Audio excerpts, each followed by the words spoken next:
down in Louisiana, they trying to protect their popo down there because you know they love their popo because that popo protects that property. Know what I mean? That popo taking care of business down there. This is from Verite. New Louisiana law serves as a warning to bystanders who film police stay away or face arrest. So Louisiana is the fourth state to enact a so-called police buffer law, which allows officers to order people to keep their distance. Journalists say the law will make it harder to document when police use excessive force. Oh, really? Wow, that is an awful side effect of this law that, I'm pretty sure that's what they thought about. 4 years before Minneapolis police officer murdered George Floyd, prompting nationwide demonstrations, hundreds of people marched in Baton Rouge to protest officers' killing of Alton Sterling in front of a convenience store.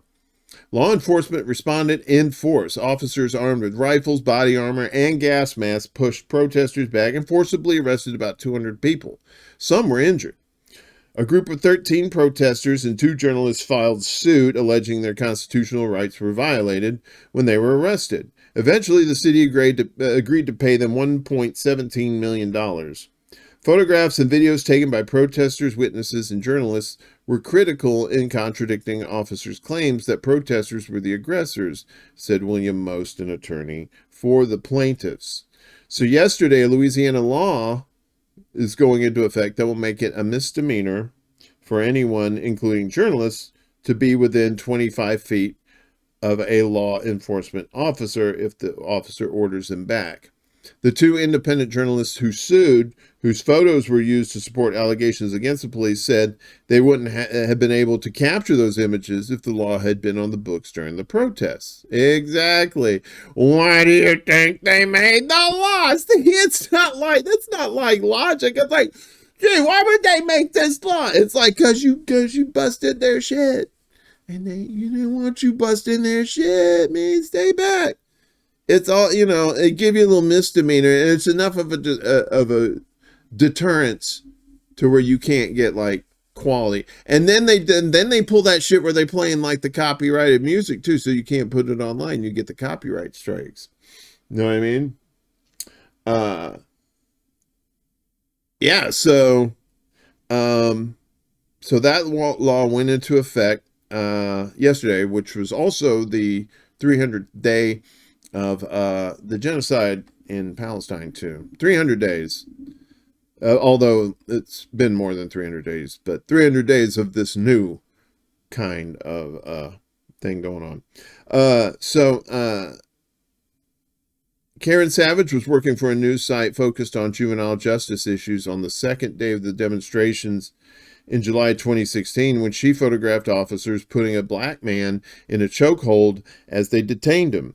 Sherry Foytlin, who was working for a small newspaper and a community media project, said she was within 4 feet when she photographed officers violently dragging a black man off private property and arresting him. Foytlin and Savage said they are hesitant to cover protests in Louisiana now that they could face criminal charges if they're too close to an officer. Exactly. That's why they do it. For one thing, it's a scare off. So that they'll cut down your numbers of citizen journalists. People are like, I'm not, I ain't got no stake in this. I'm just trying to get this, get some clicks, and they ain't going to risk that. Even, despite their reasons, they're getting it on there. And that's all that matters, right? Whatever their reasons. But a lot of them are going to be saying, well, nah, because of vain, and they're not about justice. They're about popularity, and if they risk getting arrested, they're not going to do that. So that's part of the reason why they do shit like that. On Wednesday, a coalition of media companies representing a couple dozen Louisiana news outlets, including Verite News, filed suit against Louisiana Attorney General Liz Murrill, State Police Superintendent Robert Hodges, and East Baton Rouge District Attorney Hiller Moore III, alleging the law violates the First Amendment. Fuck yeah,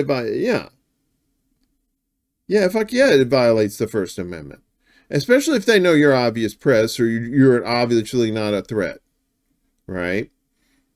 but they'll say, oh, we need the space because, you know, they're like, you know, there may be some violent, whatever. Yeah, you're the one doing the violent whatever. Murrell said the law ensures law enforcement officers can do their jobs without being threatened or impeded by others. Yeah, like the qualified immunity.